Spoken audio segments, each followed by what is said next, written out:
En una sección apartada del refugio municipal de animales, el gato atigrado gris conocido como Charlie emitía llantos incesantes, cada uno resonando con el vacío dejado por su dueño fallecido.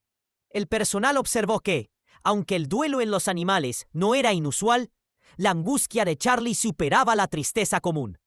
Su cuidadora, Grace Carter, viuda del antiguo guardián de Charlie, lo entregó entre sollozos, prometiendo que, si las circunstancias mejoraban, volvería por él.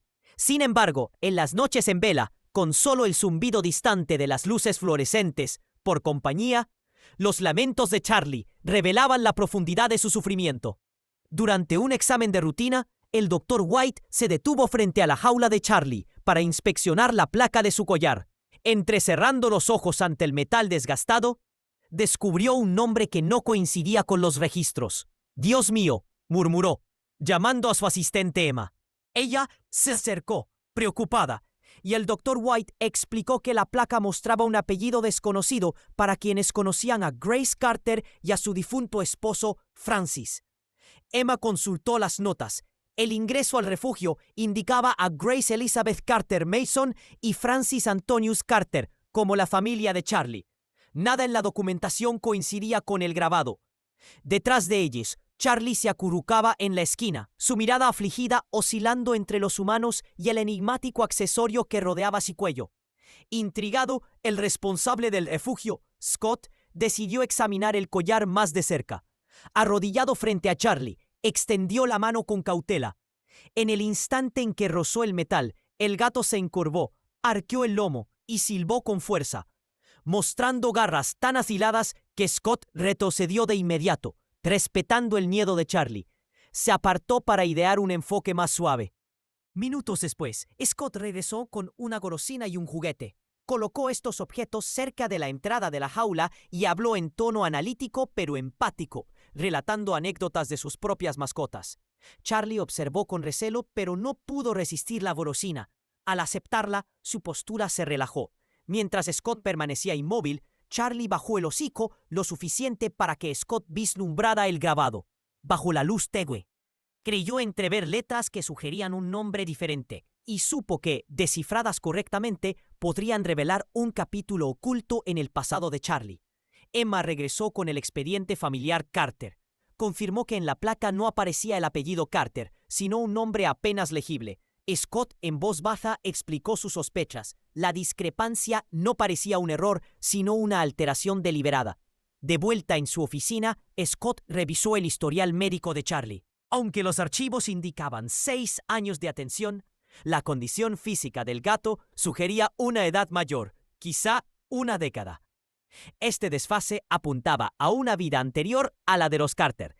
Impulsado por la curiosidad metódica, Scott decidió visitar la mansión Carter con la teoría de que allí hallaría documentos originales o recuerdos que aclararan la verdadera procedencia del collar. Informó a Emma y Yara de su plan: investigar en la residencia Carter y reportar cualquier novedad. Mientras conducía, consideraba posibles motivos para la supresión del nombre original. ¿Habría pertenecido a otra familia que prefirió el anonimato? ¿O algún percance había motivado una nueva identidad? La mansión Carter se alzaba imponente y silenciosa. Scott llamó con firmeza a la puerta principal. Tras unos segundos, Jane, hija de Grace y Francis, le abrió. Explicó que su madre no estaba, pero accedió a ayudar. Scott solicitó ver álbumes fotográficos de hace 6 años. Jane, más curiosa que alarmada, lo condujo a una galería de viejas fotografías. Los volúmenes documentaban la vida de los Carter con minuciosidad. Scott observó un retrato al óleo de Francis Carter, cuyos ojos pintados parecían seguirlo. Otra fotografía mostraba a Grace y Francis sonrientes junto a un joven Charlie, cuyo collar lucía entonces la placa en cuestión. Al acercarse, Scott distinguió un nombre perfectamente legible distinto de Carter. Solicitó la foto para estudiarla y Jane, percibiendo su valor, accedió. En la clínica, Scott mostró la imagen a Emma y Yara. La placa decía Emily Harrington. Una búsqueda inmediata confirmó que una Emily Harrington vivía en un pueblo cercano y que el periodo encajaba. Con voz mesurada, Scott la llamó y con cautela propuso que quizá habían hallado a su antiguo gato. Emily, con el corazón acelerado, confirmó entre susurros que había perdido a Charlie 6 años antes durante una mudanza y nunca había dejado de buscarlo. Poco después, Emily llegó a la clínica, sus pasos vacilantes al seguir a Scott por pasillos inmaculados. El olor a desinfectante se mezclaba con el suave roce del pelaje felino. Frente a la jaula de Charlie, el gato la reconoció al instante. Lanzó un maullido defensivo y erizó su lomo. Scott se apartó, mientras Emily extendía la mano, palma abierta. Un silencio denso se impuso. De pronto, Charlie se inclinó hacia ella, presionando su frente contra sus dedos y emitiendo un ronroneo profundo. Lágrimas surcaron las mejillas de Emily, al susurrar que nunca dejó de buscarlo. La escena se vio interrumpida cuando Yara anunció con discreción la llegada de Grace Carter. En el vestíbulo, Grace aguardaba, su rostro marcado por la incertidumbre. Emily avanzó y, en el silencio que siguió, cada mujer compartió su relato. Emily habló de años de dolor y de carteles pegados sin cesar. Grace relató cómo encontró a Charlie herido, le brindó cuidados y lo incorporó a su familia. A medida que las historias convergían, cualquier resentimiento se disipaba en un entendimiento mutuo. Tras reflexionar, ambas alcanzaron un acuerdo. Charlie mantendría 2 hogares, recibiendo el amor y cuidado de ambas familias. Reconocieron que la noción de dueño quedaba obsoleta frente al valor superior de la dedicación compartida. Scott observó satisfecho esta reconciliación, consciente de que el viaje de Charlie había superado las limitaciones de la custodia tradicional. El afecto compartido prometía asegurar su bienestar y estrechar los lazos entre 2 familias unidas por un pequeño felino. Semanas después de formalizar el arreglo de custodia dual, la clínica registró meticulosamente el comportamiento de Charlie en ambos hogares, documentando indicadores de estrés, apetito y sociabilidad con el personal, Grace y Emily. Cada entrada confirmó un patrón consistente, parámetros fisiológicos estables y conductas afectuosas pronunciadas. Estos datos respaldaron la hipótesis de que mantener vínculos con ambos cuidadores mitigaba la ansiedad por separación y promovía la resiliencia en gatos con apegos establecidos. Grace y Emily coordinaron un calendario de visitas quincenales y compartieron informes fotográficos a través de un portal seguro administrado por la clínica. El plan incluía rutinas de alimentación adaptadas a las sensibilidades digestivas de un gato envejecido, medicación precisa y actividades de estimulación cognitiva.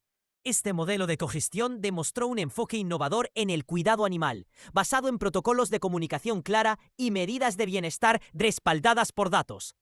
Paralelamente, Scott redactó un estudio de caso formal, anonimizado y estructurado, para informar a colegas veterinarios sobre la viabilidad de acuerdos de custodia compartida en situaciones de largo plazo.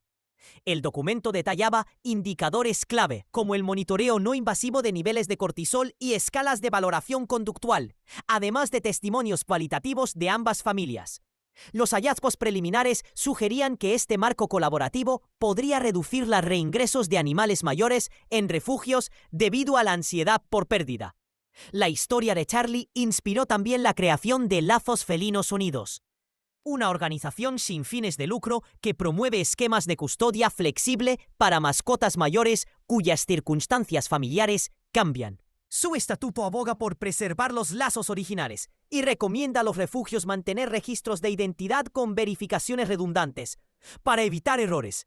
A través de seminarios y talleres, profesionales veterinarios, trabajadores sociales y expertos en ética debatieron prácticas recomendadas, usando el caso de Charlie como ejemplo pionero.